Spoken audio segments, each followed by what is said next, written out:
বিলাসের ঝাড় এত সুন্দর, একদম মাটির সাথে মিশে গেছে, অপূর্ব লাগছে আসলে। কি বলবো আর, ফুলের সৌন্দর্য আবার মহান আল্লাহর দান সবই ফুল। গাছ লাগালেও আল্লাহ দিলেন না, তাহলে তো আর হলো না।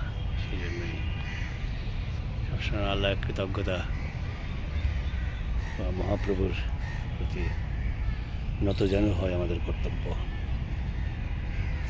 এত সুন্দর, এটা পিঙ্ক কালার, আবার কিছু একই জায়গায় লালও আছে, এই লাল, হ্যাঁ, রেড অ্যান্ড পিঙ্ক, দারুণ।